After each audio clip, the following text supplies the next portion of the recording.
Hello, everyone, and welcome to This Week in Hospitality Marketing Live Show number 214. That's right, 214.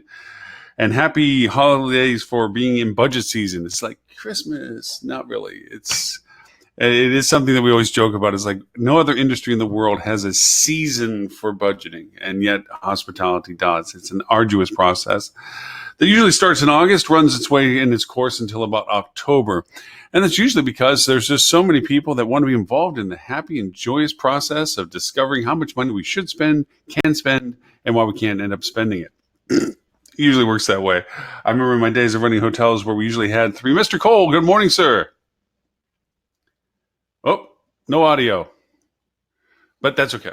Mr. Gray. There you are, sir. It was so nice to get that heartfelt call from you this morning. I was worried. concerned for my well-being. Not really for my well-being, but just where's the damn news list?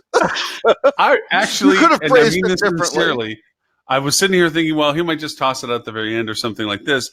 And I looked at it and I'm like, no, it's not coming. So is Robert okay? Because for ladies and gentlemen, Robert Cole is our curator of a very excellent list of content that we sometimes get to at our best. Not necessarily an excellent list, just a list of 14 items. But it's a good list. It is a list, yes. I put together the possibilities that he was in a car wreck, that he was in some sort of tragedy or something, or that he was just very mad that he's no longer on the marketing board for HSMAI and said, hey, I ain't making no more list for you. Well, and I've been told that my term actually extends through the end of the year. So I believe I'm still on the board, which I never knew. I thought it was just at that break.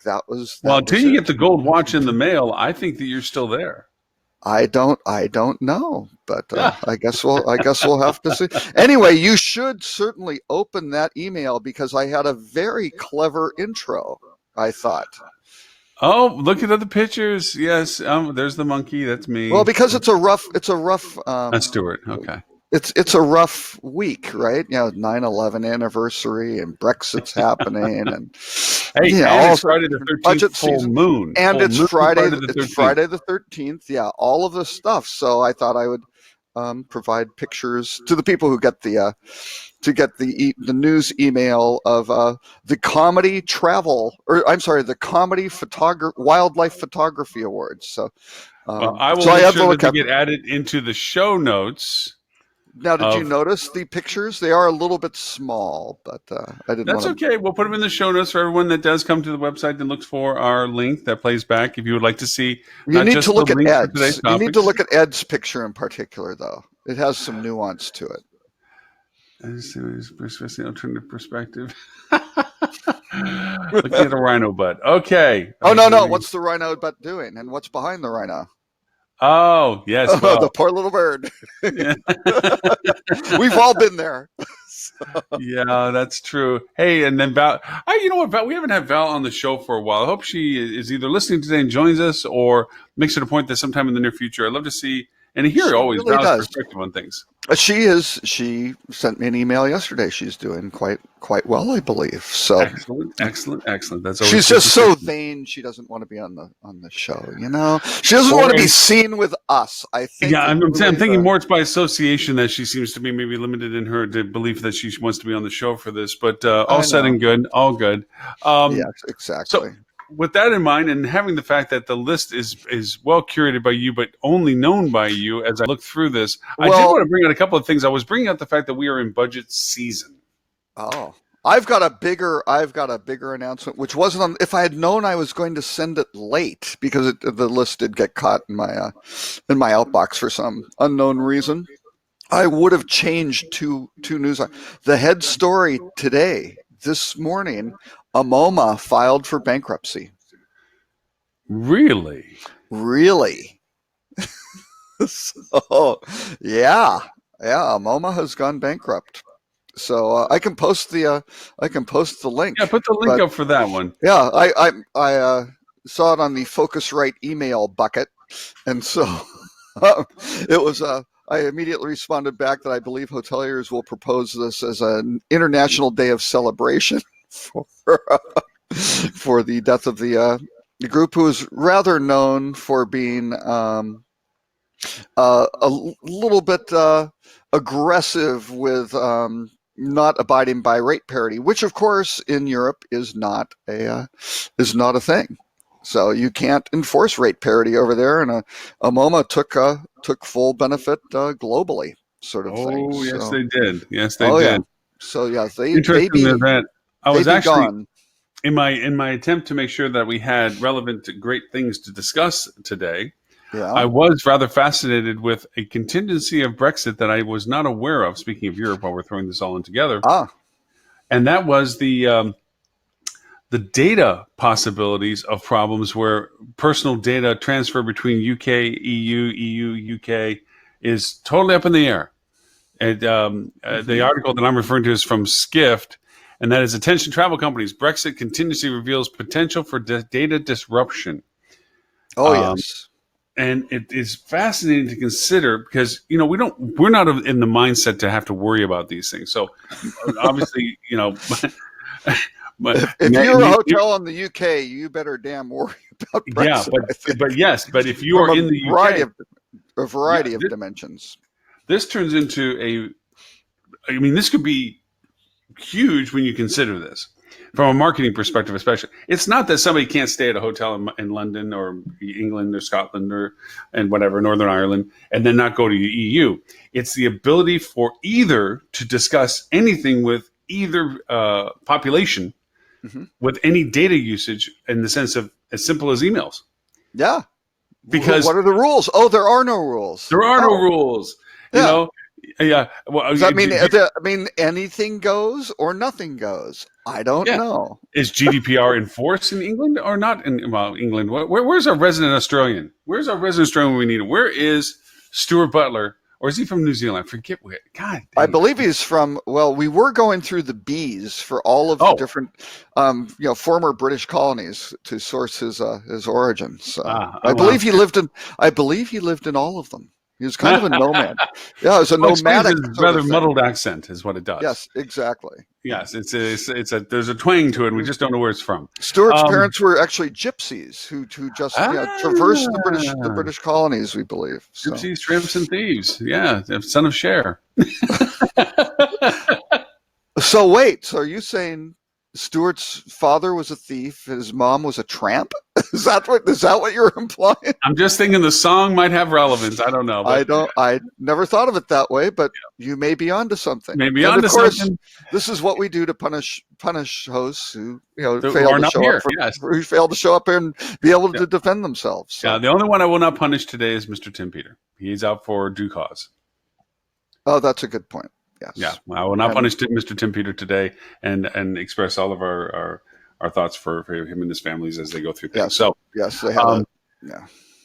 So with this, and just as I say, since we're talking of the European thing with this data thing, this just goes to show you how the world has now worked, because data is king. Data is literally the relevancy of all these things. And if I'm not allowed to know how it is that I'm supposed to communicate with people, or legally allowed to, because as most hoteliers knows, there are people running around, lawyers running around, slapping lawsuits on them because their website's not ADA compliant.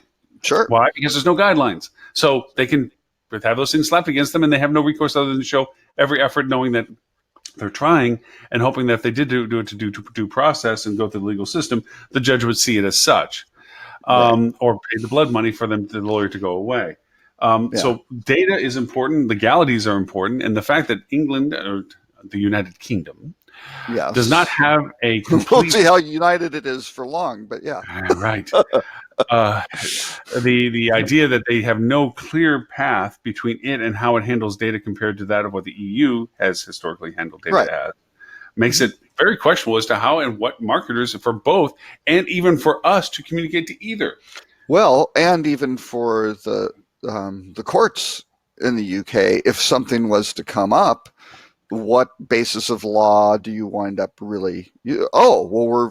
I don't know. The courts would really have to decide if you're out. Does the body of law previous to, Brexit, right, or previous to joining the European Union. Is that what's enforced?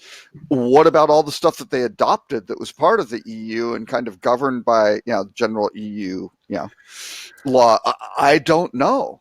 I don't think anybody knows, right? And so then even how do you even try the case? And then you're going to go through a long period. So this is probably a great time for attorneys to rack up massive fees, right? Yeah. And just keep things in complete churn with who knows what the outcomes are. I just have no idea. I took a more diabolical look at this in the sense that with some countries, there's always been this harborage of freelance, whatever you want to do, go ahead and do it because there's no recourse to you legally in the country that you're doing it from.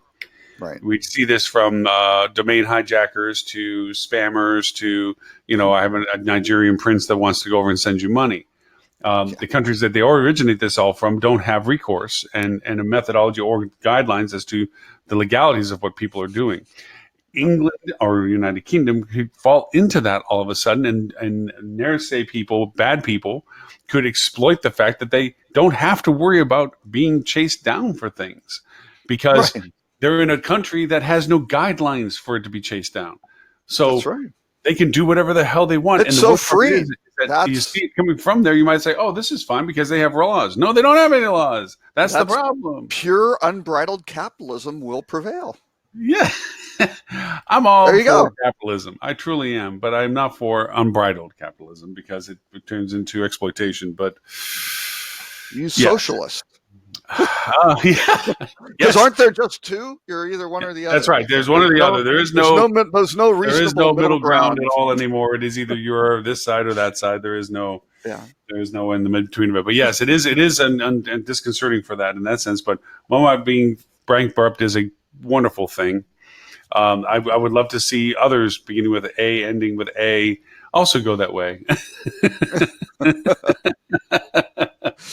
Because of massive rate parity issues. Nothing kills marketing for direct channel better than poor rates. Just hands down.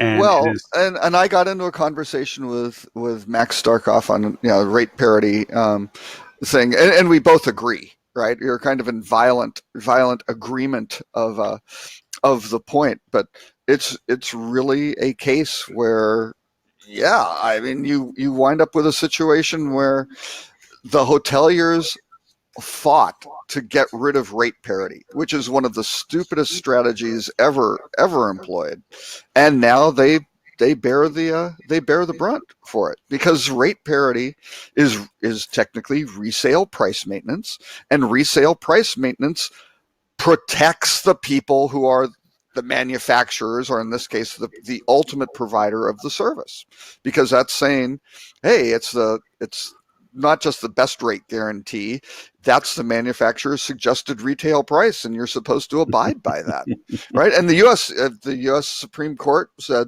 that's okay. Most of the rest of the world goes, no, that's actually technically illegal. By definition, if you have any form of price constraint, vertically or horizontally, kind of the sign of the cross type thing, I believe is how they really, I felt like I was blessing you there, Lauren. But with that, vertical or horizontal price constraints are illegal. And what you have to do there is prove that you are not hurting any consumers, and that burden of proof is very, very, very difficult, right? I mean, that's just where in the US it's the opposite. It's vertical ones or resale price maintenance. That's okay as long as you don't hurt consumers.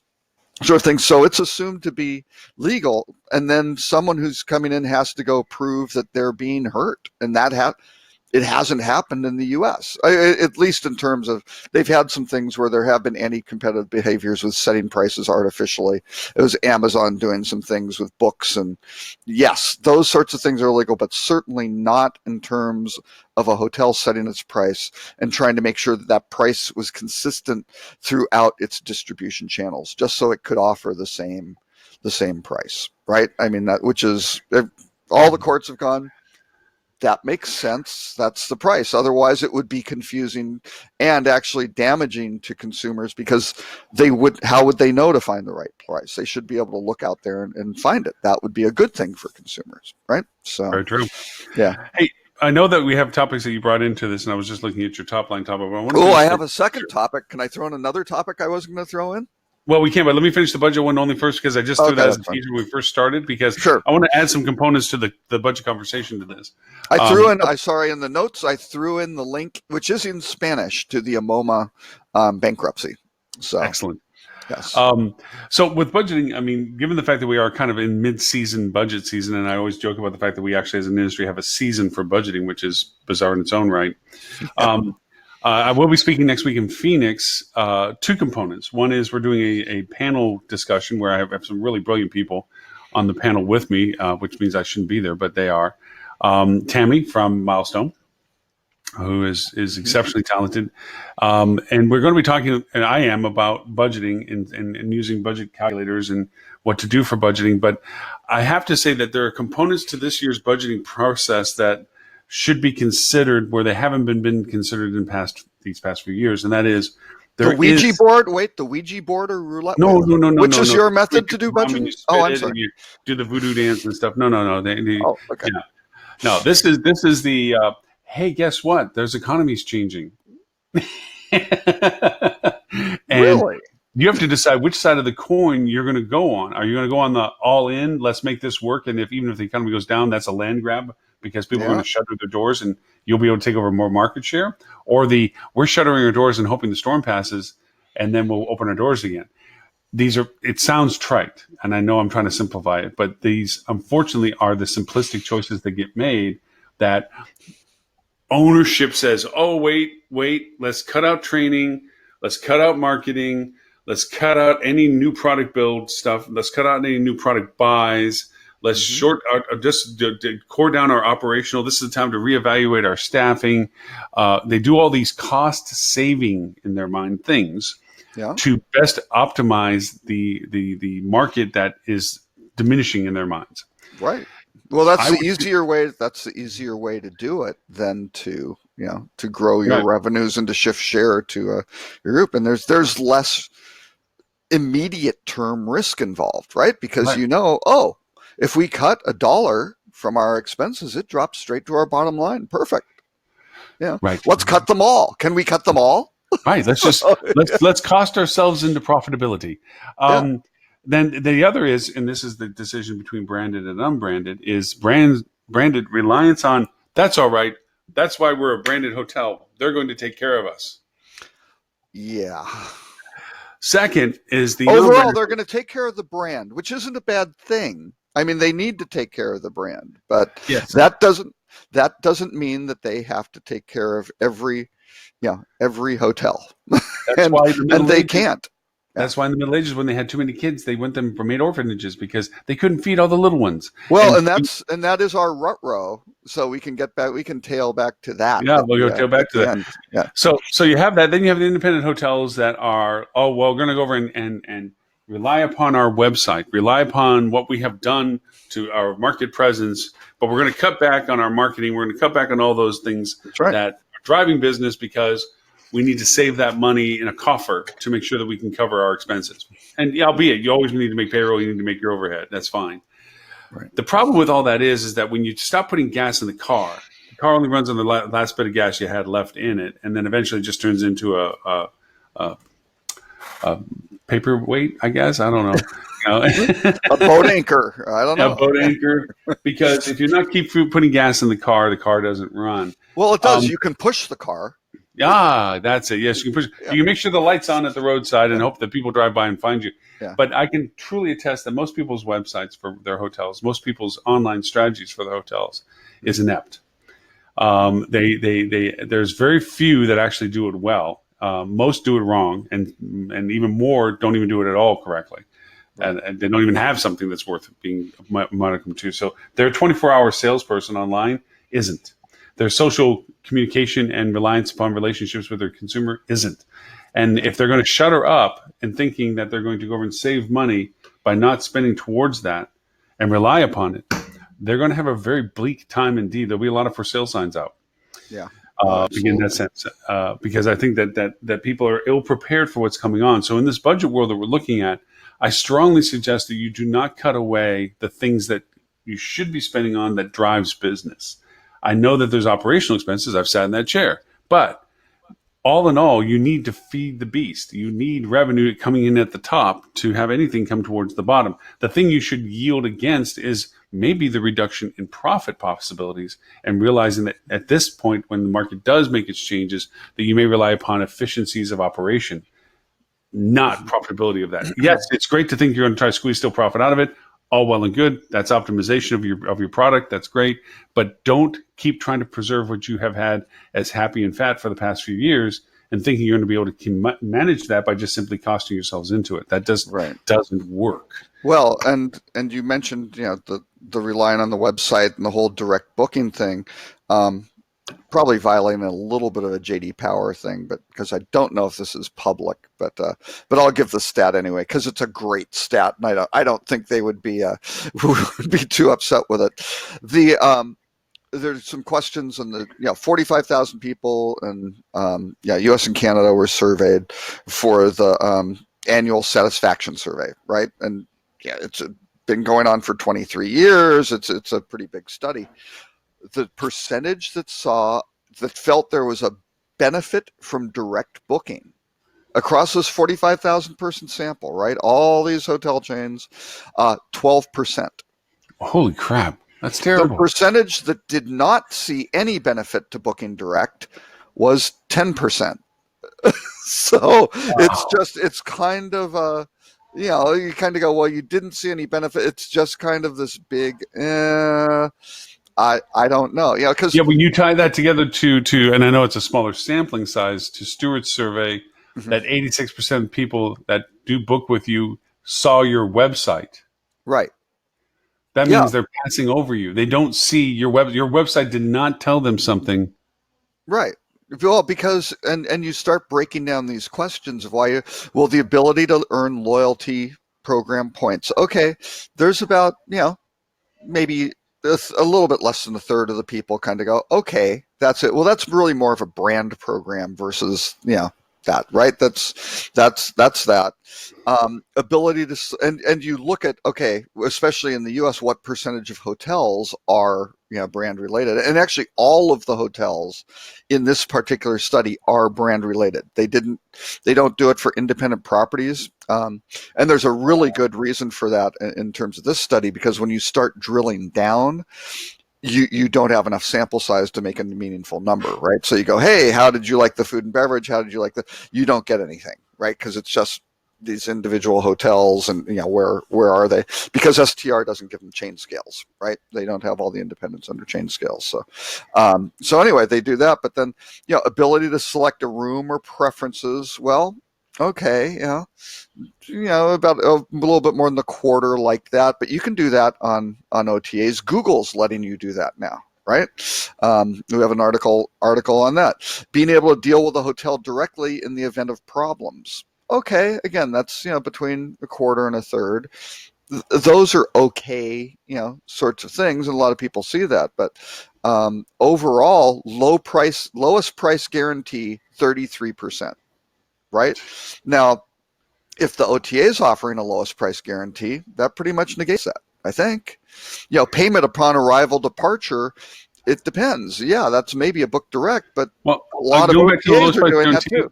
Going back to the lowest price guarantee, I would say that the best thing people can do about that is just not say it, put teeth to it.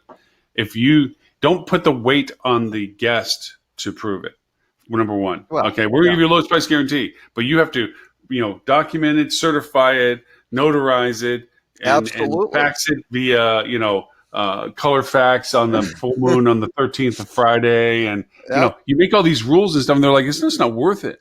Well, but that's by design to keep people from converting on that right. Brand promise, just right? Flat out. Yeah. Look, we will make sure, and then we've done this with some of our clients, we guarantee that if we lower the price from what you've bought, we're just going to lower it to yours too. Yeah. We're just always make sure you have the best price, and you will not find out. You can go look. We're not asking you to look. we're not forcing you to prove this. We just know this because we're the ones putting rates out there. Right. You know, Yeah. And that's right. that kind of, logical, ethical pricing strategy. And a lot of revenue managers will say, that's insane. You will destroy your profitability. And it's like, yeah, if you don't have your pricing structured properly, you absolutely will. But understand, especially the corporate clients, boy, can you simplify your corporate contracts. Yeah. All of a sudden you have a rule-based one and go, the maximum you are going to pay for this is $213 or whatever your negotiated corporate rate is, or better, because you're a great client of ours. You give us great business, and you know what? We really appreciate it, and we don't want to take advantage of you. Yeah, sort of. Or your group people, right? You come in, it's, hey, the wedding's here. Yes, you're booking a year out or 18, whatever, maybe a long time in advance. These things are moving around. It's weekend business. We really appreciate you giving us this business. We're going to make sure that your guests booking into the block aren't finding stuff online that's less than what you paid, and all of a sudden you're getting comments at the wedding reception, or things that just drive people crazy, forget right? The reason why people do that now is because we've lied to them in the past. We've said, we've absolutely negotiated this rate for you, and yet they find something better elsewhere. So now people have learned, don't trust us. We're lying. Right. 2, shop around. Yeah. How many salespeople just do the head smack when it's like they got a negotiated rate with their group and the block doesn't fill, yet everybody shows up, and it finds out because the revenue manager, in some fit of desperation, dropped their pants 7 days before the dates, and the rate was better than what the group had, and everyone booked it through that. Fed Hotwire. Like, as you always say, it takes one dumb revenue manager. That's all it is, and they always step up. They do always step up. There's one in the market. It's rarely the same person, and sometimes it's mistakes, right? I mean, who knows? Maybe they just aren't stupid, but a lot of times it is just flat out stupidity, right? Because they're undermining their retail pricing structure, they're undermining their brand promise, and it's really interesting. Again, going back to this JD Power stuff. Sorry to keep drilling on it, but I've been into 3 presentations with major hotel groups in the past 10 days or something like that, and what happens is the overall satisfaction. There are hey Ed, they're happy Friday the 13th because, and this will be a national holiday moving forward, September 13th, Amoma filed for bankruptcy today. There'll be hoteliers around the world, competitors holding hands, embracing. It's a hospitality. It's a hotel specific holiday. It's a hotel specific holiday. Yeah. Yeah. Anyways, hey, do the recap on the percentage of the 12 and the 10. I don't know if Ed caught that from what we were talking about. He was leaking some JD Power numbers. Oh yeah. They'll probably. I don't think they'll be too upset. They would have to watch this to know. They would have to watch us. How would they ever? I'm relying on Ed's strategy that nobody's watching, so we're good with this. Yeah. So 45,000 person sample. Now these are all chain related hotels. This is very important. The methodology is very important because as you start drilling down, the Powers decided very smartly to tie this to hotel chain scales.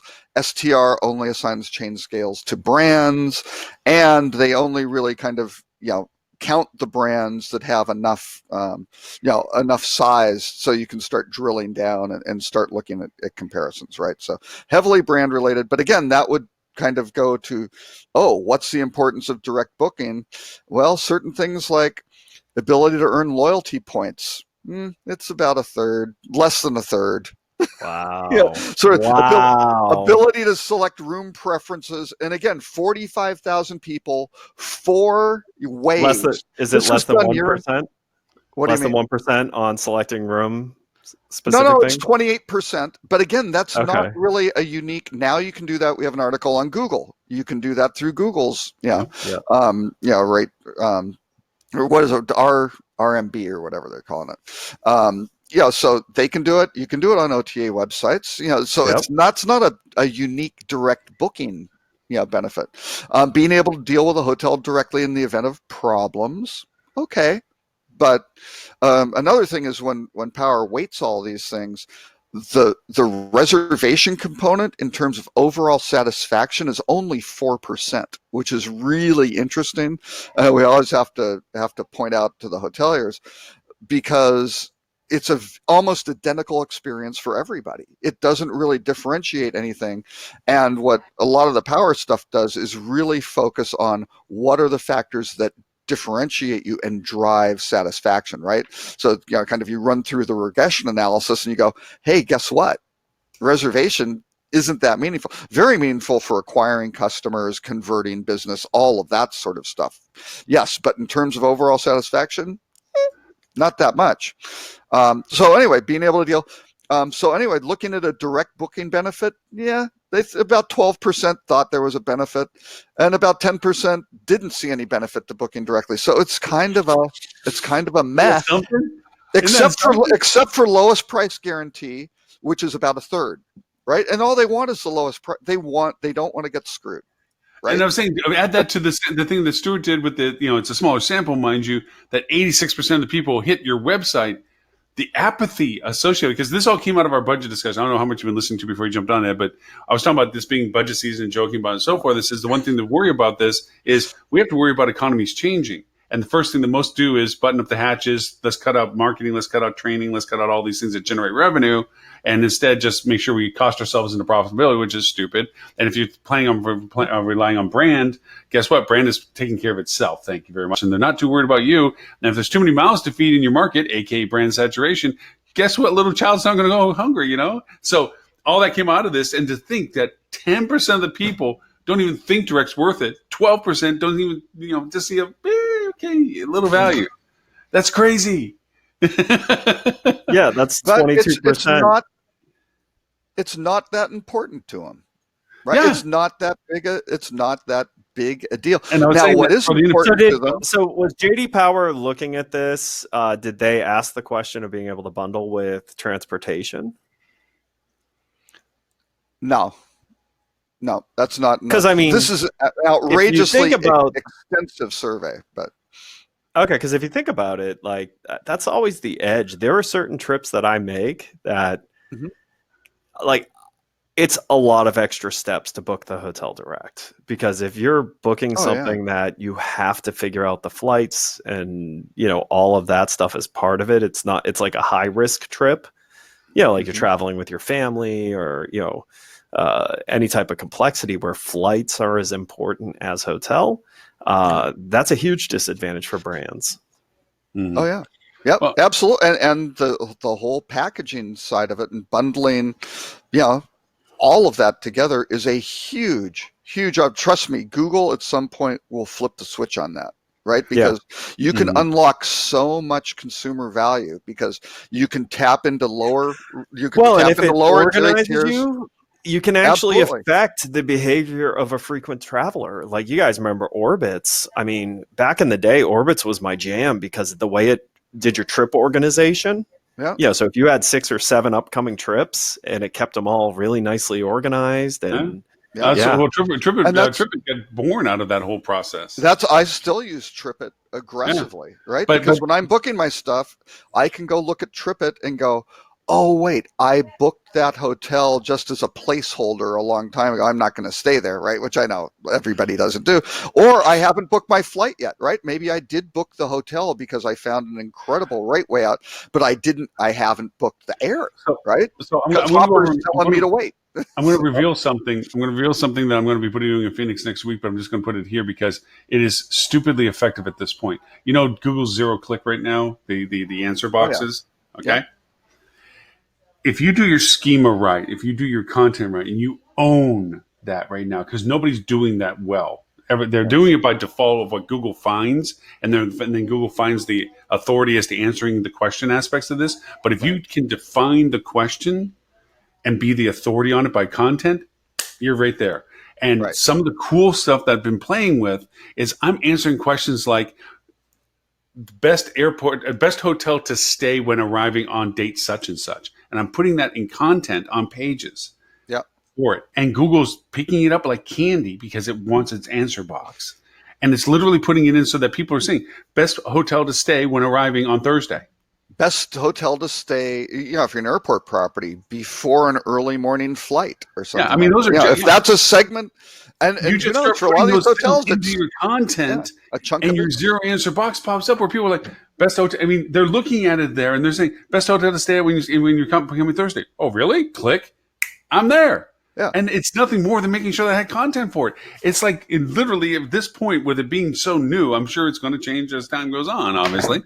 It's like fish in a barrel on some of this stuff. If you can identify some of the Q&A stuff that people are interested in about travel plans, like you said, transportation, availability, and you put that in specific content and you scheme it correctly, it's in an answer box. Yep. But Lauren, I don't think your policy of putting the best hotel to stay in for an LAX flight, if the hotel's located in Riverside, I just think that's a little far. I think that there's, you have to be accurate with your data. Please do. Okay. You can't say best hotel to stay in California and you're in Florida. It does not quite go well, but although some may have tried. But if you're actually, I wonder, Ed. Well, you're in Orlando. I wonder how many people book the wrong Disney hotel.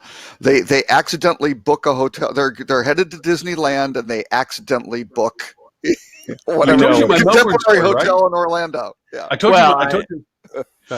There's a big difference. I mean, Disney has way more inventory in Orlando than they do in Anaheim. So there is, and the parks are all named differently. So that's true. Yeah. Helps. I told you my Melbourne story. When I was running the Hilton in Melbourne, Florida, I had a German family that showed up at my front desk, and they're talking German only, and they seemed very upset. And I called my wife since she speaks German as well, and I said, "Please talk to these people." And then I give the phone to them, and they're talking, and then they hand the phone back to me, and my wife says, "They want to know how to get to the Great Barrier Reef." I'm like, "I'm sorry?" Oh my God, Melbourne, Australia! Oh, yeah. They flew to Melbourne, Florida. Okay, thinking they were going to Melbourne, Australia. Oh my gosh! Would you be interested as an alternative to see the Kennedy Space Center? Well, now, if they drove an hour south, they could see a coral shelf. It was. I mean, I'm like, okay, and she's like, and I'm telling her what to tell me, and you just saw when I had the phone back, and she starts talking, and you just saw his face go. They can buy some coral. Maybe there's a shell shop, I believe, on A1A and Satellite Beach. Yeah, I mean, we made it as best as possible, but it was one of those, and I swear to goodness, that is true story. True story. Wow. Yeah. It's like, you did know the flight was a little short, right? Missed it by that much. Drill straight down. Yeah, exactly. Yeah, but no, they ended up having a good time. And yes, to your point, with Cape Canaveral, we told them that if they have the time, they should be traveling farther south, hit the Keys. We tried to call some hotels we knew down there to see if we could reach some rates and stuff. So yeah, what's the Epcot area with the under the sea thing? Yeah, you can go there. So it's pretty much the same world thing at Epcot. I mean, and even to their own country of Germany again. Right, exactly. Yeah, if you're homesick in the process, just stop off at the beer garden. It's a small, right? Oh well, but anyways, yes, for that, it was for that point. But like I said, we're talking about the budget season and things like this. The one article that I did pull up that was your headline one about the compression, I thought was rather interesting. It kind of goes in vein with the conversation where compression for hotels are anything over 95% occupancy. Has not really they kind of edged down to, but STR kind of edged down to 90 in this talking about it. Oh, right? They did? I've always had it at 95. They said 90. They kind of said, really, it's 90. And the whole article is about what's happening with alternative accommodation impacting compression nights. And so when you're extending the floor to consider it compression, I would say that's some form of impact. So it's always been kind of an industry thing of, Marriott did the same thing. They changed lifetime value of a guest down to 4 visits. When did they come up with that stuff? When did they just decide to take away? Really 4? I didn't really. When you're just guessing, what's it matter? True. I mean, if you're just pulling it out of your butt. Almost got a But spit take Marriott, there. This actually, Robert, this was a couple of years ago. Marriott decided that the definition in their mind of lifetime value of a guest was 4 visits. Wow. After that, they're considered a new guest. 8 Oh, nights. that's why. Yeah, so they have no new brands. Wow.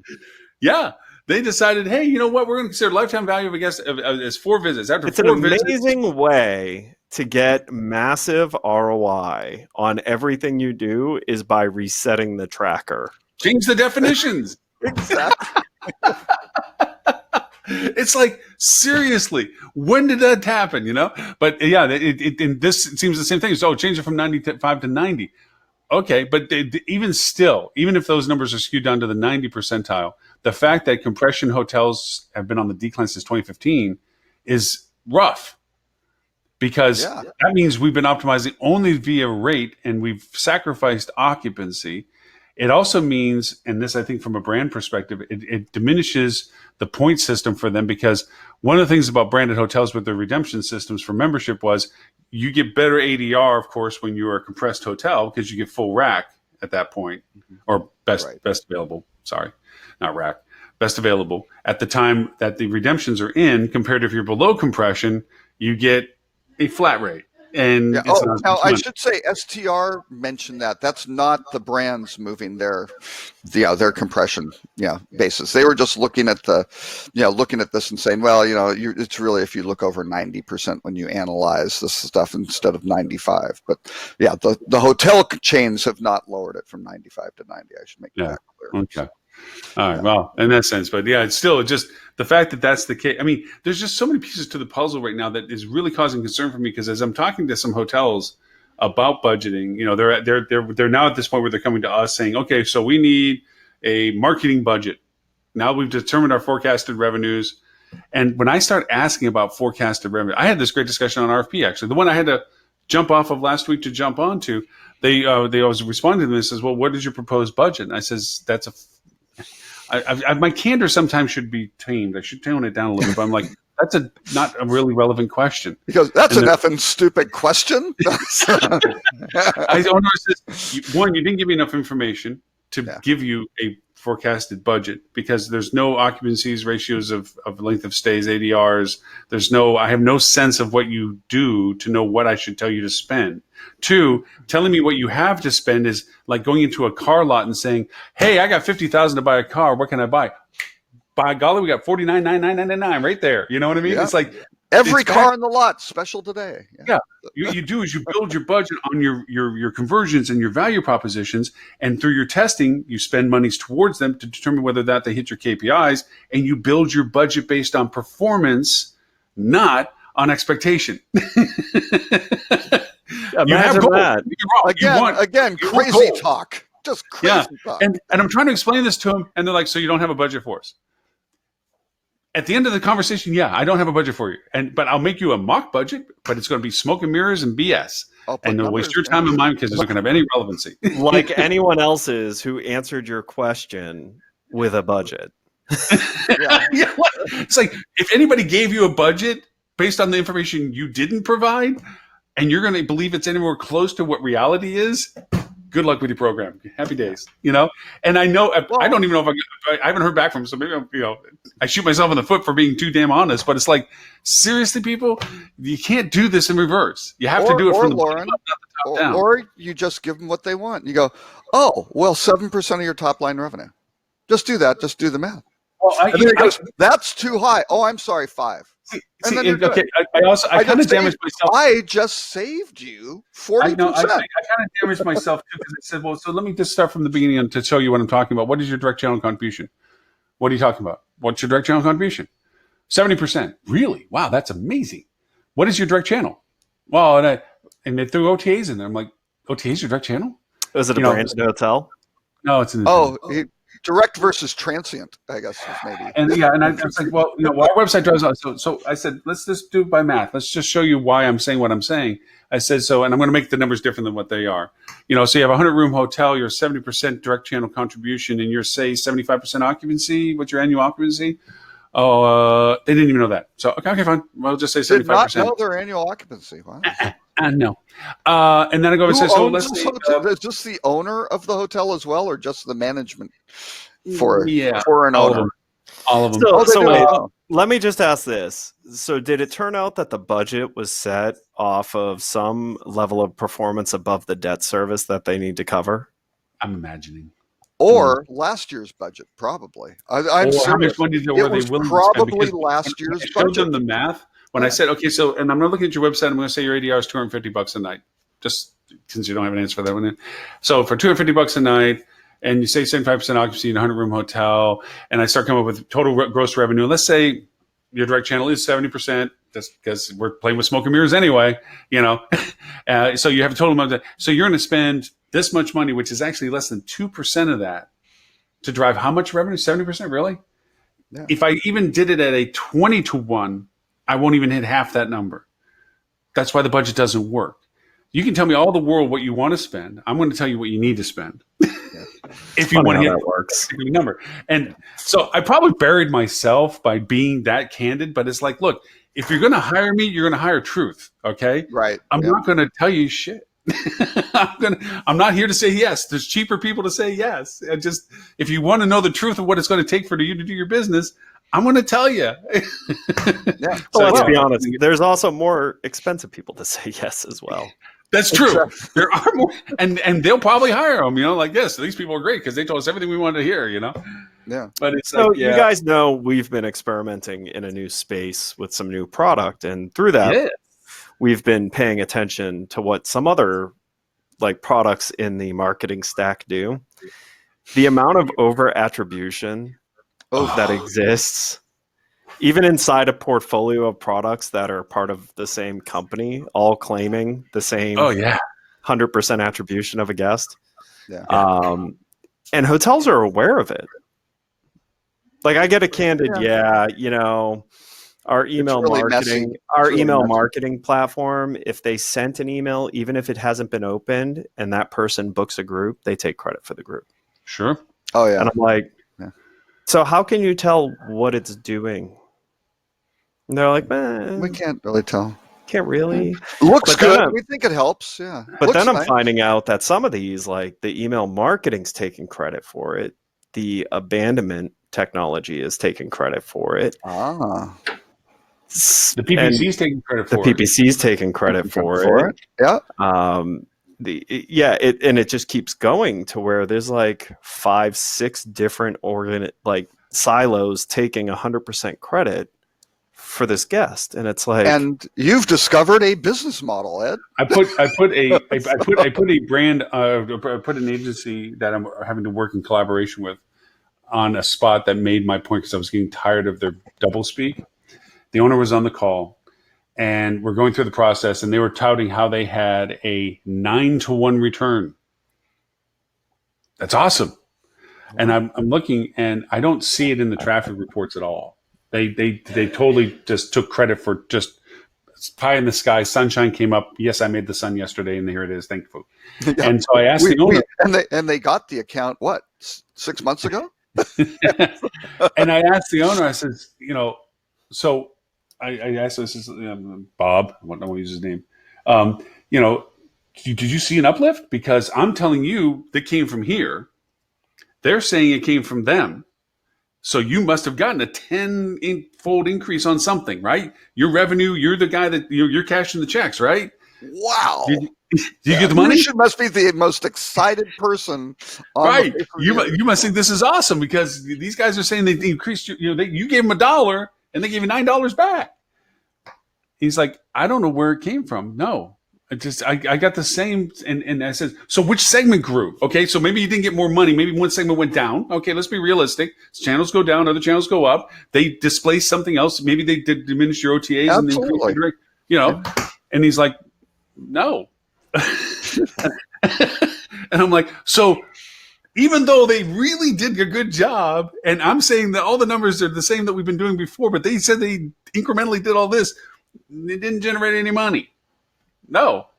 Okay. Well, And but they got paid. But they got paid. Yeah. So. Yeah. It's like, where'd it go? And they started was, well, it could be not actualized yet. Oh, you're right. It could not be actualized. So I asked the ownership, and management was on there too. I said, so where did you see the increase in occupancy? So actually, we're going to talk about the fact that we're having problems. We're seeing some soft spots. Maybe it's 120 days out. Maybe we're long shot. You guys really sold some good stuff at the, and it's like, no numbers are actually no. I'm like, so where the 9-to-1, where the hell did that stuff go? I just, because I was getting tired of them, hey, look, the sun, thank me for it. It's like, no, it didn't. Yeah. Well, we're learning a lot about that right now. Which is, it's a delicate conversation to have, to go, hey, person, you told us and bragged to us that this thing you were doing was doing this. You now see it wasn't. Yeah. How do you want to handle that? Like, we don't care. I'm feeling awkward. How are you feeling? Yeah. Yes. How are you going to bring that to your boss? Yeah. Or do we just try to figure out how to make the number you thought was happening real? Yeah. Now, fortunately, it does appear we actually, in the first attempt, are getting slightly over the real number. Like the number she thought, like now it's real. Huh, it's pretty interesting. Cool. Yeah. Huh. Yeah. It was not real before. Yep. Well, and that's it. And I mean, it's funny. I mean, the way a lot of these groups promote themselves, they'll say, we have 40,000 customers or something who are you, and it's framed on some sort of landing page for talking about a booking engine or business intelligence or whatever, and they've aggregated together all their accounts. And yes, maybe they're spending a couple $100 a month on some little competitive monitoring product or something like that, but not using the booking. And so it's kind of like that. And look at these, look at these returns and look at all this great stuff, and the CRM thing's even better. And you're like, yeeks. Yeah. Stuart and I talk about this a lot because both of us take a very ethical approach to reporting ROI. Yeah, I know. Stuart? Right? Yeah. Stuart? The former from the former British penal colony? Really? Yes. Yes. But then you find out this stuff, and then you ask the question very gently when you find the data that tells you that, and you go, did you know this was happening? Yeah. Ooh. Okay. Do you pay extra for this? Yeah. Yeah. But I have to say the reason is, and this is like my Vanguard soapbox thing, it's out of ignorance of awareness of an understanding a better solution. And this is where, obviously, with what we're getting into, the first thing we started with was making sure you could understand the impact of everything. Right. Because quite honestly, what we were getting into, I mean, we had an idea that we were heading in the right direction, but ultimately didn't know, and actually didn't care if we were right the first time. We just cared that we could measure it, because if we can measure it, we can make it better. Right. So a lot of the early infrastructure was around understanding what's happening. And also, I'm going to call them out for this. I mean, the places like Triptease and so forth, they go and they attack the revenue manager who doesn't understand the methodologies of attribution modeling, marketing impacts, and so forth, and convince them to put this in as an augmentation to direct channel amplification. And then the revenue manager doesn't want to be caught with being dumb. The revenue manager doesn't want to have made a bad decision. So they go all in and double up and say, well, what you're telling me is not correct. Mm-hmm. And I then show them the data. This is their own data. This is what they say about themselves. And then they don't understand, because they're also the same people that say, well, I want to get a report on PPC and that Google paid stuff. Give me two different reports. You do know PP. Okay.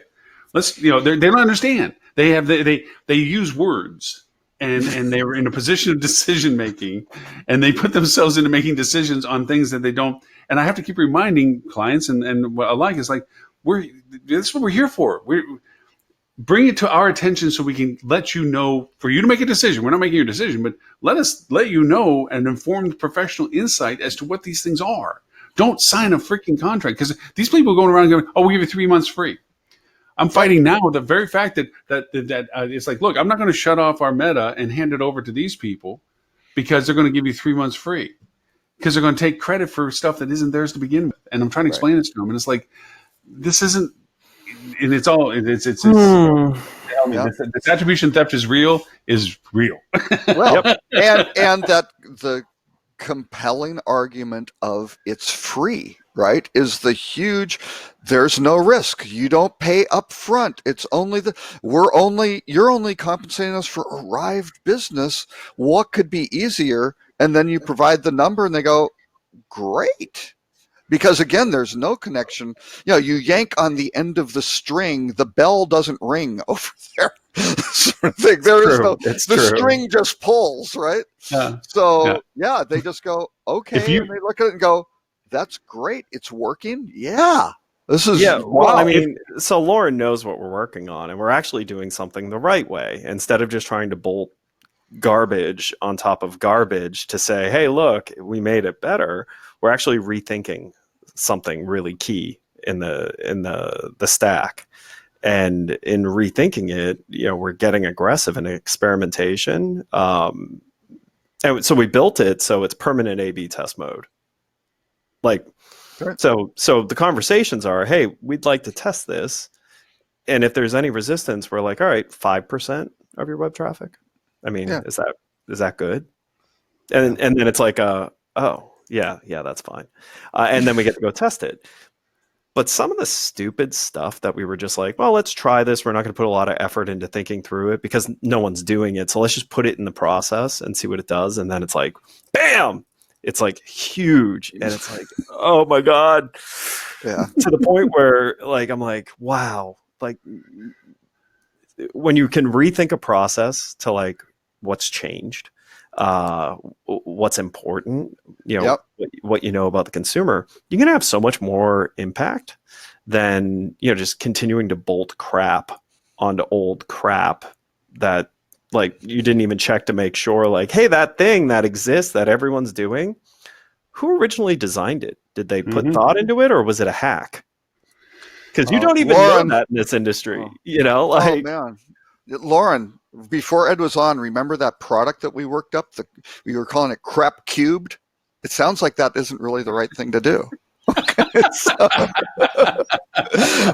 you went out Robert, about crapcube.com. as you know, as you correctly put in your email this morning, this is me just offering an alternative point of view. But I say this not because I think Steve Jobs was a great manager or leader. On the contrary, I think he was a tyrant. But his concept of how he approached projects, I will give him full credit for. Rather than be limited by what the capabilities are currently, you find what solution you want and you create the capabilities to succeed in it. He didn't build what he had built before he passed based on the fact that it existed. He built it because he felt that that's what was needed, and he created what was necessary to fulfill it. Well, and unfortunately, I think Apple has kind of jumped the shark in that world. Okay. And they now only succeed in building what they're capable of doing because they have to not ripple the effect that and all these manufacturers make cases and things for them and all this other stuff. So they keep it similar to what they had before. I still have fingers crossed that there's still a vision in the company that 2 years from now, we're going to be talking to badges and things and phones go away. But I don't know if it may be them. It may be somebody else that comes up with the idea that let's do it differently. They then buy because they have more cash than they have more cash. Yeah. But the belief that there's still that spark of creativity of simplify what's complex, build what isn't possible, is still in there somewhere, rather than build what is ordinary, make it the same as everything else, and put another label on it. Although I will say simplification of what's complex is so, again, coming from this JD Powers, that and consistency are just, but also just massive. Too, it's why is it this way? Like, right. Ask why. Always ask why. Why do we do this? Why is it this way? And it's funny. You like, if no one knows, then all right, let's go there. Let's figure out why it's this way. Yeah. But again, I mean, you need to know the impact of what's happening even that way, though. I mean, and if the hotels aren't even at that point, it's like they're not. They have nothing. They're also Right. all wrong on a lot of the stuff that they think are KPIs. Like Right. We've been finding more and more of this, and so now we're kind of looking at it going, all right, so what do you address first? Do you just fix it for them, knowing that the measurable that they look at, that's the wrong measurable, will also move in fixing it? Or do you actually help them understand what's going on? Yeah. I've been beating a wall trying to educate. The thing, I always had the belief that if you could educate your relationship with your clients so they understood the value propositions more precisely, then they would appreciate what was being done for them. And I've found that in some cases, it's just better to fix the problem. They don't want to know. And let them live in the paradigm that they have, because they literally don't care. Yeah. They just, at the end of the day, they're not interested. This is not something that they're concerned about. If you can show what number it is that they are interested in changing, then that was good. Because make the pain go away. Just, I've got, something, I need to put a Band-Aid on it. In some cases, they only want the Band-Aid. Yeah, they don't want the cure. It depends. We actually now are starting to look at this and go, this may be like one of the core fundamental issues that's like causing a lot of this problem of direct channel. Because the other thing is, I mean, let's all face it, the direct channel easily is as expensive as OTA on most days. Probably, yeah. If they just can't measure, they just don't measure all of that overhead and risk and everything else associated with it. Yeah. Right. So, and it's because they're just not converting as well. And we know they have the opportunity because we know 80% of consumers are checking the hotel website as part of the process of booking. Yeah. Yeah. They're not getting 80% of the consumer in most cases. No, not even close to. Yep. Not in more of a fraction of that. It's not even a relevant percentage. And the booking process, I mean, if you really, I really should try to put something together if I have some time on some animations of going through. Everybody now has gone to exactly the same, destination, the little widget, the destination, which again, arrival, departure, number of people. Even the way things drop down, though, are now exact. The calendar pops up some of that with 2 months, and you some of that's one because if you want to build towards ADA compliance, you use the native of the OS on the drop down. You use the native of the OS on calendar, right? And doing that makes it easier to go ADA, but that also gets rid of any differentiation in those features. Yeah. Oh yeah, well, and actually, I mean, the Android stock calendar stuff is horrible, right? Compared to Apple, right? Apple, you got kind of little roller things. The Android one, I mean, the number where you go, oh, it's just the calendar, and you've got the back arrow, and I love it when they go, "What's your birth date?" And for me, that's really, really, it's like I need to ice my thumb. Yeah. To continue.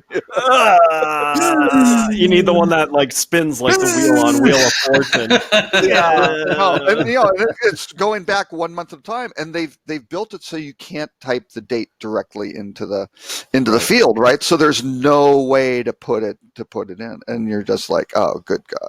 Right. And I've seen sites. All you need to do is go back 21 years and just hit a date. It don't make no damn difference. Well, yeah, but some of them they'll use. But this is the problem of some of the stuff we're looking at is all right. So everyone that is like trying to deal with this is doing something to try to push more people through. But what do you think the most popular dates searched are on everyone's booking engine? Oh, like tonight. Yeah, the default. Yeah, whatever the default is. Yeah. So how are you doing cart abandonment if you can't even trust that the dates they put in are actually the dates they're interested in? Right. Well, or you've used some sort of analytics to go, hey, on whatever Friday afternoons in September, we're a ski resort. People seem to be looking in January or something like, whatever. And they look for 7-night stays or 3 nights. And, you can take a guess at that. And a few sites do a little bit of that. I don't think they're really using Yeah. AI. I think they're just kind of going, hey, we've got some rules here which we think are kind of helpful. They've built algorithms. Like, they're not AI. Like, right. Yeah. But it is. Well, it's the same reason why you have to isolate your IPs that you're using at the hotel. You're like, oh my God, look at all the people that are in the city looking for the hotel. No, that's everybody at the hotel getting on the website because they're logging into the Wi-Fi or logging into the website. Which puts them on your homepage. Right. Yeah. It's like you have to isolate the same thing with it. Yeah, it's the same thing. We actually, when we look at, funny you mentioned that, the dates of interest and so forth, we look directly at same day bookings as a wash. It just is like that we look at what we have versus what was actually, and we don't even put that into the statistics of date search because it's just not. We use it as data points because we put in the GTM shell that way, that we look at the dates that they modified, not the date that started it. Right. If they leave it, albeit that, but that's already same day bookings. There's nothing we can do. If they're looking to stay the same day that they're looking, the website's there. We have nothing else to be able to do anything with them. Right. Yeah. But if we're looking at what we want to do to target future opportunities, we look at the modified dates. So Yep. No, there's room for improvement. I think is the bottom line. a little bit, just a little bit though. You can just do more spammy stuff like pop-ups and like pop-unders, pop-ups, pop-unders, and you know what? Let's just give people rates. It is a rock solid strategy to have rate comparison put on your website because everybody knows that if it's on the internet, it must be true. There's no reason to go any other website and look for rates if your website pops it up for you. Well, but again, listen to Triptease, they'll tell you that. but a lot of groups, they'll set things. They go, here are the rates on the other websites. If one's lower, don't show it and stuff like. I mean, it's just a really garbage stuff going on, right? Whereas I think that's where Travel Tripper really, I think that's how they've really moved ahead on getting some of their things. I'm sure that was probably for the Caesars guys. They went, let's dynamically change it. You go, we found something lower. Let's maybe notify someone to let them know whatever the hell's going on but salvage the relationship with the session. Yeah, and go, hey, well, that's what we were saying before, that the logic, before you came on, the logic of pricing of the best rate guarantee should not fall on the traveler to go, oh, well, if you can do this within 6 hours of this and do that, that's ridiculous. You should be, the perfect world, which the travelers would appreciate, would be, hey, you know what? Yeah, we lowered rates. We know you booked way in advance. That's great, but we came up, whatever, we're giving you a better deal, sort of thing. Or you don't even have to give them the cash. You may be able to say, hey, we're going to give you an F&B credit for whatever. We're going to waive your resort fee. Well, now you're talking crazy. Oh, okay. Yeah. I'm just waiting for how resort fees interact with the whole component-based selling, right? That's going to be a really interesting intersection at that. So I don't know. But the good news is we know because they've not been correctly measuring anything to date. Oh yeah. Oh, the attribute-based selling is going to be through the roof. Yeah. Yeah. Yeah. Well, they can take credit for anything just by stepping in line. That's all they're doing, is that they're stepping in line and saying, yeah, even though the person was walking into your lobby to come to check in, we walked them up to your front desk, so we're the one that brought them to you. That's literally what they do. Yeah. So I had this conversation with them. I was trying. It's absurd to think with already the point that they're not tracking correctly direct channel contribution, already that they don't augment their ability to do better direct channel contribution, that they're now allowing other people to augment that and take credit for what little was being done. Oh, and do it in a really healthy way by nuking the source. So that way, 2 years from now, you'll have no clue where anything you did. That's right. Erase, cover the track. Well, and just wait for NDC with the airlines, because when they come through with that, it is going to be a bold new world where they go, ho, ho, ho, hang on. They were on an American Airlines flight. They are our customer, because they were there before. And if you don't think that's going to happen, boy, that's don't be naive. Mm-hmm. Well, speaking of that, you had the article about Hilton doubling down on its membership. Oh, I had a very interesting interaction with Hilton today. Yeah, that's a great thing this morning. I'm going to be staying at the Arizona Biltmore. Sorry, Lauren, not because you recommended it so highly. Before, but somebody in attribution may be tacking that into they may be tracing that and getting credit for tracing that conversation of your stay and getting credit. But no, so I went in and no, it's actually through a group thing. So somebody's booking me there, which is fine. And so I went on to the Hilton website because my honors number isn't there. And Hilton has made a kind of big deal about, the book direct and all these great things that can happen for you if, you book direct and they know your number before. So I go onto their website and they did, I eventually found the find reservation button, which is way down, like a couple tiers down as opposed to being right up there at the top. So anyway, I found it, click on it, put it in, boom, you're there, everything's good.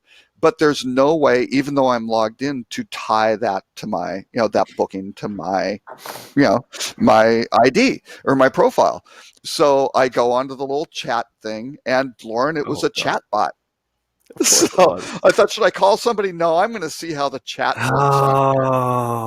So of course I say, hey, can you attach, this? I even gave them the ID to my, to my number.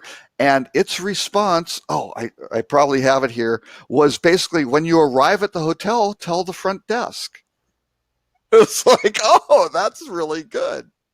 That's really consistent with all of your messaging and brand promise and everything. And you're like, oh, that's a disaster. So then it asked for a human, right? Or basically I replied back when this is bad and kind of said this. The human then said, oh, can you, and I'm logged in on their website. That's great. And I gave them, here's my confirmation number. Can you tell us your profile, your profile number? It's like, I'm logged in, guys. How are you even tracking this? This is just really disappointing. Really, really disappointing. So. That's where it's a big fail. It's like, and this is where every justification that Stuart and everybody else had about bashing bots comes into play. If you're going to do it, you're not going to do it the best it can be done. Don't better off not doing it. Do not do it. You can't.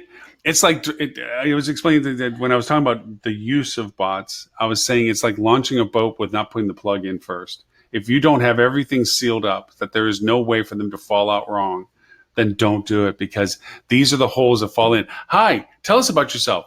I'm on your freaking website. I'm logged the frick in. This should be on your screen. Right. You should be saying, hi, Robert. How can we help you, Hilton Rewards member? We're so thankful you're going to stay with us. Not who the hell are you and can you tell us about you? Yeah.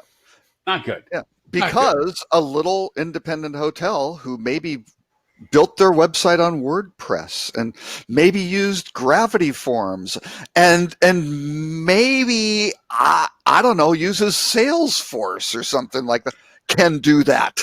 Yeah. Sort of thing, right? I mean, it's insane. And it certainly doesn't justify the Biltmore. Biltmore is yes, they're in renovation right now, but they're a beautiful hotel. Classic. Stay in the Cary Grant room, by the way. It's a beautiful room.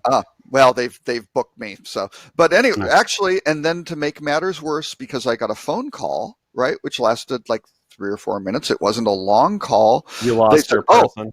I lost the person, right? So I get to start over. Because, those chat sessions are taking up so much bandwidth or a channel or what exactly would that be? We got to keep our session count down. Minimum viable solution to sell more franchises. Yeah, exactly. Yep. Not for and they approach it that way. Well, we had Stephanie on. Actually, I'll give you a perfect example of this. I stayed this past weekend in Boca at a hotel. Great experience, actually. I'm like really good. The brand, I booked it through thebrand.com. because some hotel in this brand signed me up for a loyalty thing. So I remembered that and went and searched for my number and registered it and got to use some of my points because this brand does that. And then we go stay.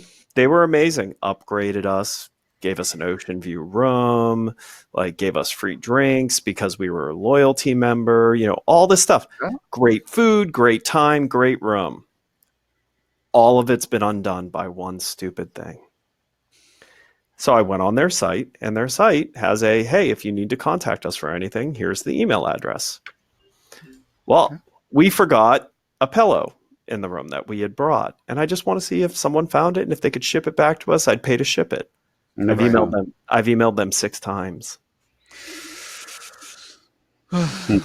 That property, the actual property to their general email? It's their email address. Yeah, not the corporate one. It's just correct. The actual that property. property's email address. Wow. Well, I've they did check that. I've sent it from 2 different email addresses, thinking maybe my Flip2 one could have gotten caught up in something. So I sent it from my personal, changed the subject, and I don't want to call them. Did you send it from the same address that's in your reward or your loyalty program number? That right there should be like so. Ding, ding, ding. So here's the thing: don't put that freaking email anywhere if you're not going to stay on top of it. You make me feel good about some things, and this is recommendations I have for my independent hotels, but that I give them early on when we start doing guest engagement and guest feedback and so forth, is I ask them, whatever mediums that we engage with them, there is also a unique email that is for anybody once they've stayed to resonate with us. When we do the post-stay stuff, there's a completely different email that's attached to that. Yeah. That is, and I told him, I says, you have to change your paradigm about this. This isn't give it to the weakest link in the conversation. Give it to the housekeeping person who's already too busy doing stuff. Absolutely. I think they're going to sit down and answer emails. Give it to somebody that has the authority and the responsibility at the property to react and act on it. And so and I have to give you call them out for props. Concord Hotel New York, one of our clients, they are at the peak of their consumer replies. Where they're within 2 hours of anything that comes on any channel at any time. Mm-hmm. There are night auditors included in this conversation. Everybody is within 2 hours of reply. And so we're proud to be that every platform says these people are immediate on responses. They're quick, what have you. And during business hours, it's even faster than that. But the latest is 2 hours. But hang on, one question there. So what happens at an hour 45 if nobody's answered? Do you have some triggers that go off to? Well, do you have the fire alarm in the hotel goes off, exactly. which causes all of sprinklers. The guests the sprinklers to pop. No, actually, I have. The cool part is, and that this I'm worried about it because the GM is just now this past week changed.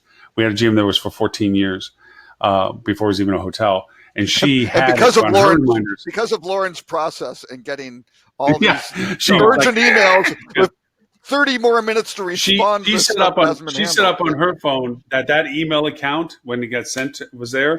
She had on her phone that there would be a notification that would go off if she didn't see another email on it, so that she would actually be the one that monitors it. We didn't set up a automation to this, and now talking to the new GM, we might have to find some automation. To your point about we might need a second backup because the other GM doesn't seem to have the same focus. Urgency. Yeah. Well, yeah, and you need so anyways, but you need to set up those processes. I was just going to say real quick, and I know you need to set up those processes to go. But go ahead. Go ahead. No, I was going to. Now I was going to say when I start talking, you need to set up those processes not only on the emails. Yeah, I know. No. You need to go set up those processes. On the email, you need to set the escalation processes, and you need to set the tracking for first touch resolution, right? That's probably your main KPI, right? How many of these are actually getting resolved? And everyone listening, and how are you tracking that? There are platforms that do. Absolutely. Yeah. But understanding it sounds silly, but I'm so annoyed with this hotel now. Mm-hmm. Like, Absolutely. so annoyed. Now you just want to be an antagonist to it, because actually, I go that way. I go, it's like, I'm out because here's the thing: it will build over time. Yeah. So, like, if they never contact me, I've now lost the pillow. Whatever. They've completely already undone all the great service that they had done, and it is just straight down to, you know what? Then take the freaking email off your site, because you're not responding to the email. I'm not going to give them a bad review. I'm not going to jack them up over that, because quite honestly, like, it's not most of the staff's fault that no one's responded to me. It's either whoever put it on the website that shouldn't have put it on the website, or it's whoever's responsible for receiving that email and checking it isn't doing that. It's one or two people that have basically undone what the restaurant staff had built up, what the concierge who talked to my son because my son was wearing a Pokemon shirt and, like, he showed interest in my 5-year-old. Like, they did everything so well. Yeah. And this is a perfect example of, if you're not going to do something to the best of your ability, just don't do it. Because would I have been annoyed if I went to the site and it said, please call, and I called? No. But now I don't want to call. See, I would. Now you want to see how long is it not to go over and bash them, but I would want to make the GM. I would like to let the GM know that his team, when they do alley rallies and NetMez and all this other stuff in the morning, to bring this to the team and say, look, guys, we had a perfect circumstance that had to fail. You know, that this is, you know, I'm going to fix this. And this is a chance for them to be a good leader and say, look, I'm going to fix this. You all did phenomenal, according to this letter from this person, you know, but we one thing that we didn't complete the cycle with is now to our detriment, because we've ruined all the good that we did. So let's make it an example. Let's go buy a pillow or find out what pillow it was and send them with a bow on it. And they would be incredibly disappointed if they found out what pillow it was. It's like a $200 pillow. Well, again, it goes to the point of these are the things that make the stories. This makes the stories, and you know best of all, these are the stories you share. If that hotel went its way out and did something like that, you're going to talk about this on nonstop. Just like Robert talks about his wonderful wedding experience in Austin. He loved the hotel he was in. I'm not going to be Robert Cole. I'm not going to name the hotel because, you know, it wasn't a big enough. What hotel was that, Robert, that you enjoyed so much in Austin? the Westin in Austin downtown. Robert. Oh God! But Robert, I've heard you take the same approach to hotels with far lesser transgressions. So yeah, but so they should. Stuart, well, yeah, and I called out Hilton today, but they should. Today. Yeah. But he did call me. Why is Stuart on the call today? Why is he on the show? This pesky thing of having to, like, a client get some quotes out to, you know, prospects that had asked for them. You know, Stuart. First rule of show. Yeah. You know, his dedication is surely just misaligned. Like the show. Holly says that now this is Holly's fault. I'm playing Holly dead stop. I mean, I'm going to see her next week even. Holly decided to do a paid for training program where she gets money during the time of our show. What kind of priority is that? That she decided to go get money. Holly is one of those people that is just nice above all else. I'm going to say chances are that is completely untrue. She is mortified by the things that are said on this show. And so therefore she doesn't want her reactions constantly caught on tape. That's entirely possible, but she said you saw the little picture in the email, right? Such a great job with the training program, influencer sales, that she has a training program she had to run on Friday mornings because she has so many people wanting to join her training program that overlapped our show. So that's why she hasn't been able to be on the show, because she's making money at this time. And then, you know, I did say that Tim gets a pass this week, so that Tim had an unfortunate reality of why he couldn't be on the show this week, but. Valen, same things. Like, I'd love to see her again. I'd like to, hear her perspective on all the things that are right in the universe and what's wrong. Valen just And then thinks she's too good Dan, for what's us. this about having Just- not to work to get up at 5 a.m.? I mean, he's walking around all the islands of Hawaii, so why can't he get up at 5 a.m. and Well, be on I the mean, show? I was actually late because I was talking to a customer. So, But you still made it. See, so that right there, that's good. So, those Yeah. are great. Hey, let's do the row because I do actually have to end at the top of the hour today. You guys can What? go, but I mean, Really? You don't have time to talk about UCF this weekend? my what this weekend? I'm on a high school reunion this weekend, my 40th. Oh, UCF, yeah, right. UCF. I'm going to go. 40th. Wow. Holy Yeah. crap, you were so much older than me. Yeah, I know, right? But it should be fun. It's in Ocala, so I'll be up there and see 40th. some old friends. Yeah, God. yeah, this will be fun. And then next week I'm in Phoenix with the live. Your Your reunion's old enough to retire almost. Yeah, I know, right? Say that with a smile. Speaking of which, before we get into the row, I am announcing formally that we are doing the first online hospitality marketing summit in November. Yes. Really? Planned, Wow. stayed, and set up and organized and going forward. I'll talk to you all about whether you have any participation interest at all. But it's Oh, Can I Ed, do a he's going section to on tell you- attribution theft? you can do whatever section you would want for because I'm putting the agenda items together. Right now, the base price to join is $199 for 3 days, 2 hours a day. Nice. Yep. Wow. It'll be early part of November before holidays kick in. It's going to be Yeah. Tuesday, Wednesday, Just Thursday. in time noon. for budgets. Like, this is great. Yeah, Tuesday, Wednesday, Thursday. In 2 hours, 12 to 2 is I what the love plan for the scheduling of it is. So, yeah, we're going to be launching it and running it, and you all are more than welcome to participate in it. And I'll tell you the rev share and all the rest of the stuff. So, worked out all the details, got all the T's crossed and the I's dotted, and we're going forward. So, all good stuff. Nice.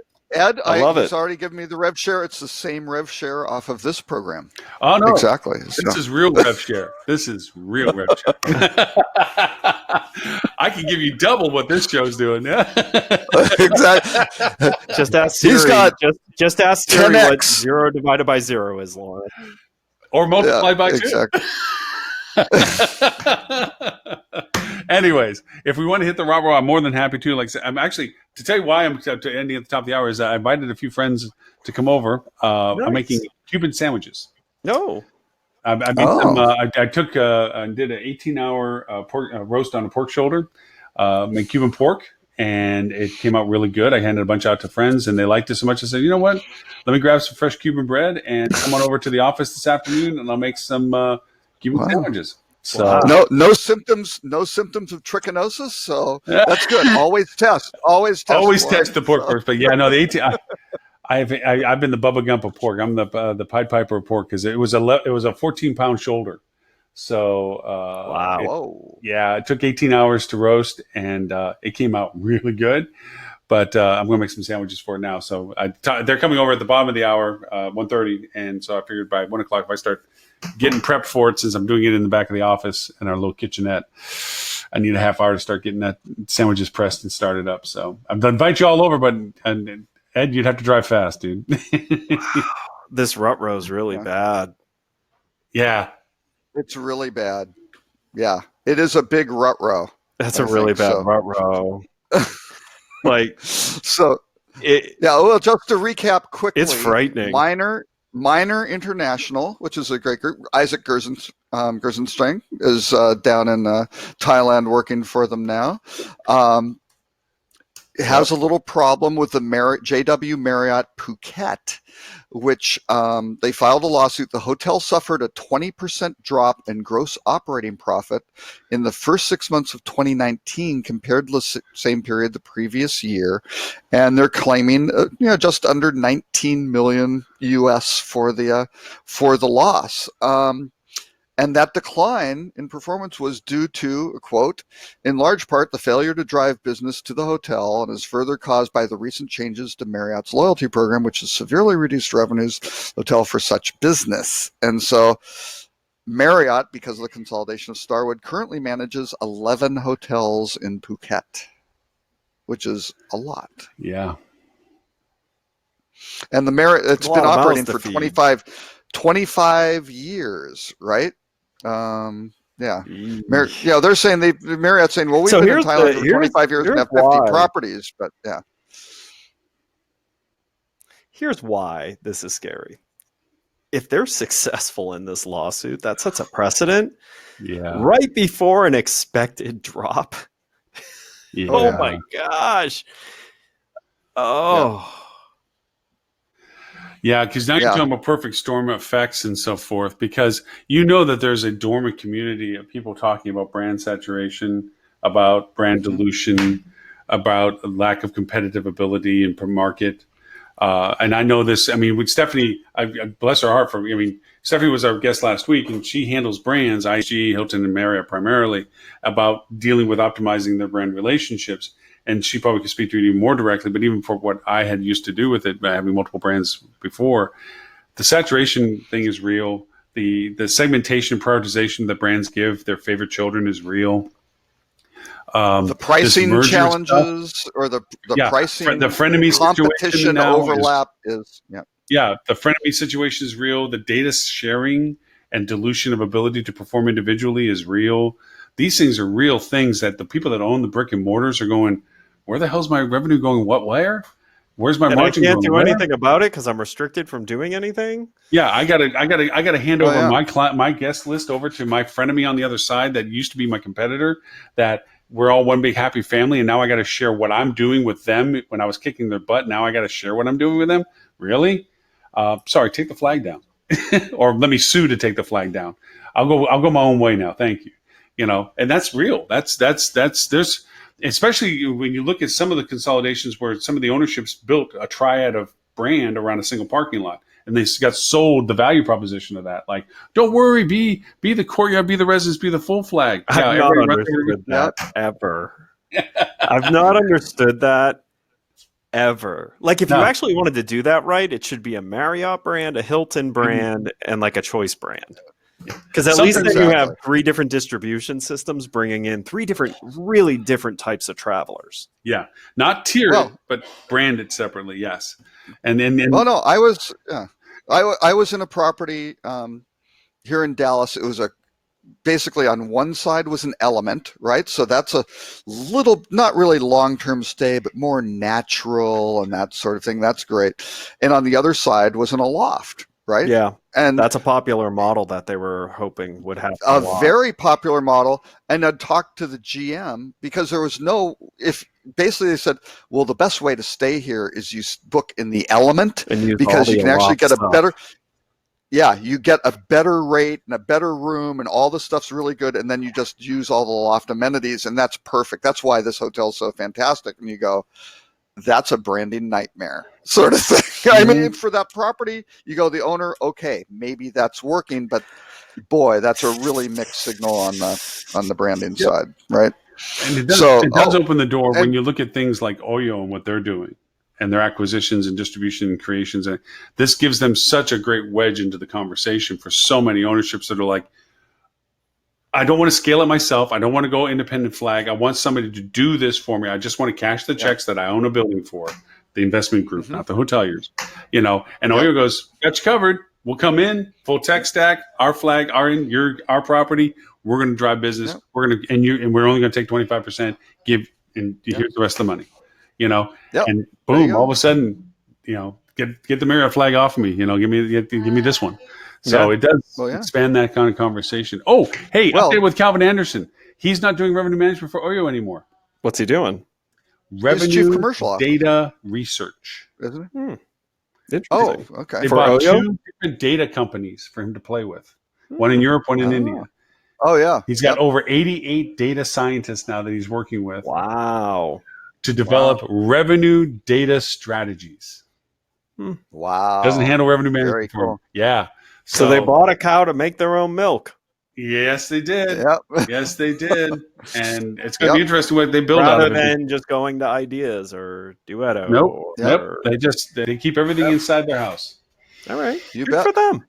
Yeah, good for them. So it should be well, fun. and actually on that revenue thing, this should be a rut row too, but last earlier this week, I was visiting with a major hotel group, stayed in one of their hotels, decided to do a little pricing analysis on their property. And I won't mention who this is. Their most expensive hotel. This is just for a one-night stay that we're staying in, because I thought I would illustrate this for them because of some of the challenges they're having with their brands and satisfaction levels, and some confusion of their guests not understanding their brand promises. The most expensive hotel at $521 per night. Well, I'll do total prices with resort fees and all that. $612 a night was their upper upscale property. Number 2 at $574 a night was their upscale property, right? Lower tier. The third most expensive was their luxury property. And you just kind of go, wait a second, what is going on here? And then they had 2 other 5-star ones, which actually ranked second to lowest and third to lowest and fourth to lowest prices in that market at night. The 5 stars, other 2 5 stars at $380, $359, and the 2 that were at the bottom were the 4-star ones, or the upper upscale. The 3 stars were all $400 and up a night. And you just look at that and go, well, what's wrong with this picture? Right? Unbelievable. Just absolutely insane. And you kind of go, hey, credit to these, this 3-star, which is a really good product. And you go, wow, $574 a night. That's awesome. And this 4-star at $612. Wow. But what's going on with your 5-star at $530? It's $80 less a night than the upper. I don't know, folks. Good value proposition. Need to make payroll. Yeah. Hey, I do actually. And this is the peak. No, I've got to run too. So okay. Well, Mr. Ed, if people want to know about Flip2 more about you, where can they go, sir? Flip.to or Edward St. Ange on LinkedIn. And if you want to learn about college football, you don't want to learn about it for me. I think UCF's 17th though. I think they dropped a little bit this week in the polls, didn't they? No, we gained back. Oh, you did? Yeah. Oh, good. Mr. Robert, where can they find more about you and Rock Cheetah, sir? Oh, I'll have to go fact check that, but we'll see. No, I'm just it's in that I'll never sees anything go down. Robert K. Cole on social media or rockcheetah.com. And I have not seen the cool things that Flip2's working on, so I know I gotta get disappointed. I got to get you to see it, because I think you would find it very interesting, especially the early data we have on it is mind-blowing. Like we did better than we thought we were going to do. Yeah. So. And Mr. Lauren Gray, if someone for some reason wants to watch this episode. Oh, if they want to. Well, which actually, ironically, you tell them how to find this episode, even though they're listening to you on this episode, meaning they actually already found it. It's a whole multi-dimensional thing. Yeah. It's a self-fulfilling. If you recently emerged from a wormhole, it makes perfect sense. I'm coming back in time to tell you what you already know, to make sure that you happen to do what you already did. So, right. If you would like to replay this show for any reason whatsoever, you can go to hospitalitydigitalmarketing.com/live, look for episode number 214. And if you want to see any of the previous 213, there are links there for you to go back to the archives and view them as well. And with that, gentlemen, I appreciate so very much the time to spend with you. It should be kind of fun. We're going to have another guest host October 3rd. We're taking Lily, who is a revenue management. She has her own company for revenue management. She's going to be, I just confirmed with her that she's going to be on our show beginning of October. So that should be a lot of fun. Yeah. Well, I apologize. We ran out of time for Stuart today. We'll see if we can get him on the show next week. Maybe. Yeah. But with that in mind, to everyone, thank you so very much. This will be replayed, of course, on its entirety for APAC, HSMI, and EU Monday and Tuesday next week at a more reasonable time than what you're watching it, if you happen to, which you did today on Facebook at 2 a.m. and at 5 a.m. So with that, bye, everyone. Bye.